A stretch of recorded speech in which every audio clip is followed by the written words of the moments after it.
nessa oportunidade, nessa brincadeira, nesse privilégio que é exercitar, praticar, viver, sentir amor incondicional nas relações, existe um pré-requisito, existe um trabalho interno, uma ferramenta preciosa que eu tô sentindo em mim agora, chamada autorresponsabilidade. Sem isso, como amar incondicionalmente?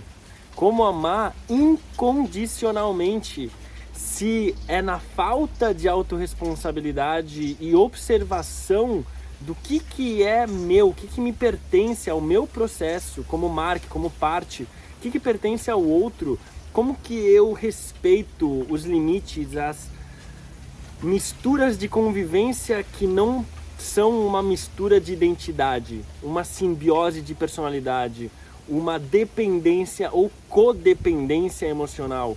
Como que eu mantenho essa soberania do indivíduo para poder me conectar comigo antes de qualquer outra pessoa e aí sim com o outro em liberdade?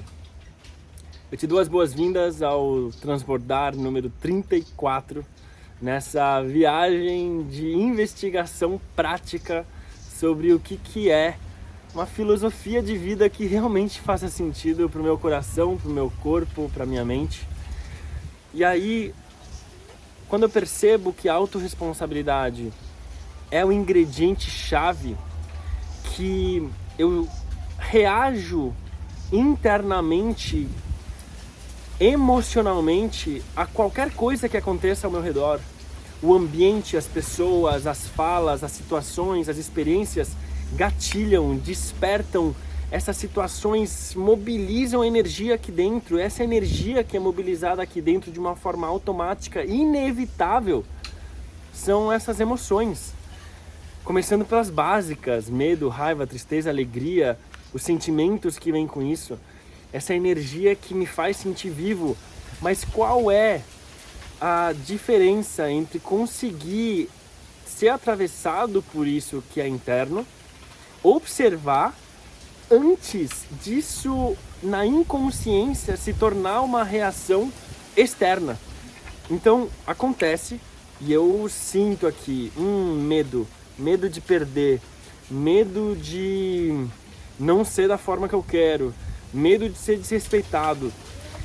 Se eu não observo a voz da minha mente que quer criar uma história em cima dessa emoção, é muito natural, é muito comum, é muito normalizado, é muito o modus operandi da nossa sociedade moderna, que eu simplesmente olhe isso na referência externa e fale: você me causou medo, você, a sua ação, você tem que ser menos tal coisa ou fazer menos tal coisa para eu me sentir mais seguro.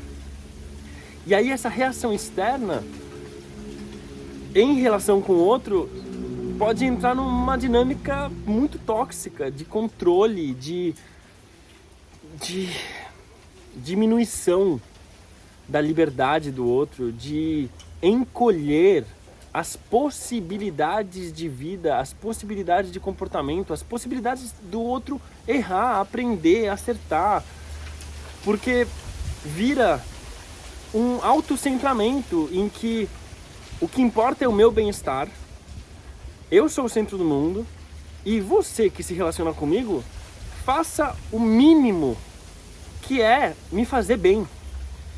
Só que o quanto que eu aprendi a me fazer bem, o quanto que no dia a dia eu tô me cuidando, o quanto que eu tô exercendo a prática desafiadora e libertadora que é reconhecer os meus próprios limites, reconhecer os meus próprios desejos, reconhecer as minhas próprias necessidades, e tudo isso conectado com um pano de fundo que é a minha história, que é a minha bagagem, que são as minhas dores, que são os meus traumas, que são os meus condicionamentos de outras relações, primariamente com pai e mãe.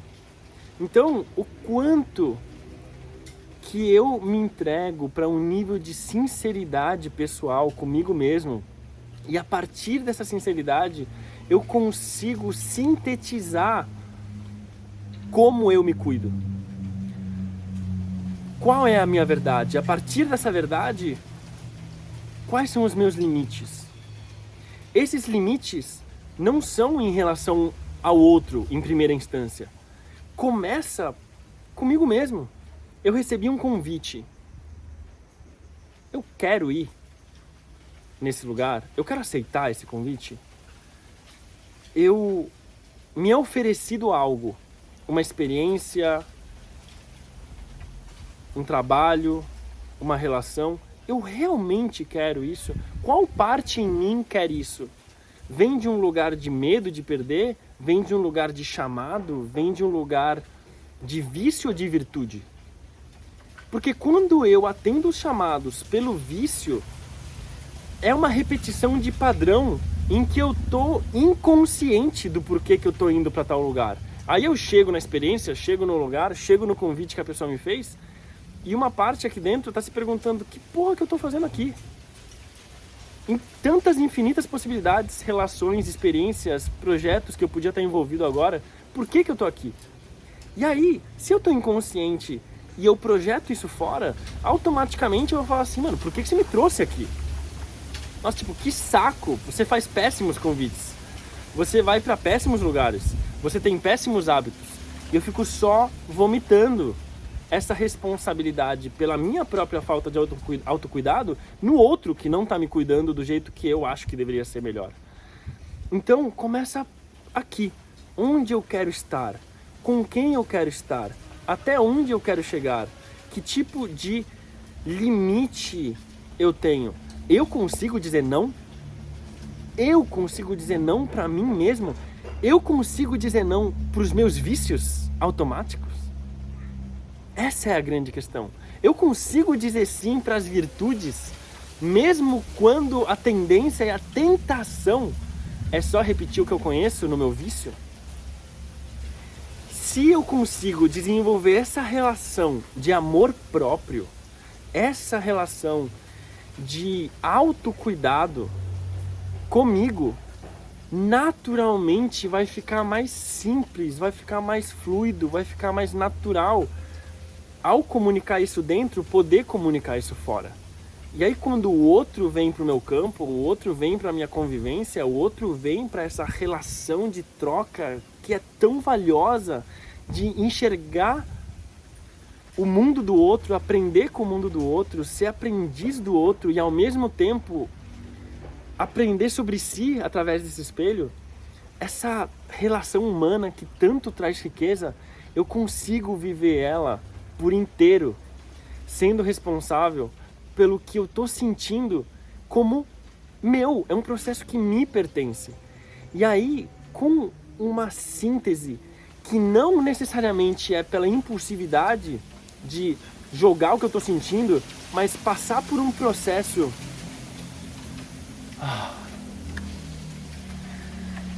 bambus. Eu adoro bambu. Gravar um transbordar outro dia sobre bambus e o significado que eles têm na minha vida e o som deles e a natureza do bambu. Mas vamos lá, voltando. Voltando nada, olha, o bambu é isso. O bambu tem o seu próprio eixo. O bambu, ao mesmo tempo, é flexível. Só que ele não sai do eixo dele, ele não sai do centramento dele. Ele vai até o ponto onde ele não quebra. E ele, nessa flexibilidade, se relaciona com o resto da natureza, com o próprio bambuzal, com a mata, com os animais. Então é isso que eu estou exercendo aqui, agora, nas minhas relações. O que você faz é o que você faz. Que bom que você está vivendo o que você está vivendo. Você sente um chamado, teu coração te pede tal coisa, que bom. Vive a vida, a gente está aqui para aprender, a gente está aqui para decidir o que tem de mais vivo, porque a lei é a impermanência, a qualquer momento isso aqui pode mudar, a nossa relação pode acabar, a gente pode se distanciar, você pode morrer, eu posso morrer, a gente pode parar de ressoar. Você quer viver o que você sente aí dentro, que é você. Então, Seja você, para que eu possa ser eu. E ao você se libertar no amor próprio e no autocuidado, eu também me liberto. Porque é um processo de um cutucar a liberdade do outro, ou um cutucar a escassez e medo do outro, que também acontece. Então, o quanto que nas minhas relações eu estou nutrindo amor, ou medo, ou dor, ou sofrimento, ou vitimização, culpabilização, apontar dedo. É possível ser mais leve. É lindo poder se responsabilizar e entender tudo como um aprendizado de como eu posso me cuidar cada vez mais. E aí, se eu tô cuidado, se eu tô inteiro, adivinha como que eu vou estar com o outro? Inteiro, amoroso, desimpedido de limites que não sejam realmente os meus e apropriado dos limites que sejam meus. Sim é sim, não é não. E cada um com o seu sim e cada um com o seu não. Ai, que delícia. Obrigado, vida, pela oportunidade de poder aprender, admirar tantos seres humanos que potencializam, que me dão combustível para viver as utopias que há tão pouco tempo atrás pareceriam impossíveis, mas que esse corpo agora está vivendo elas como experiência prática, real, concreta, viável, acessível. E Lokar Samastha Sukhino Bhavantu, que mais seres possam sentir essa liberdade, essa felicidade que é poder ser como eixo e o resto como consequência. Até amanhã.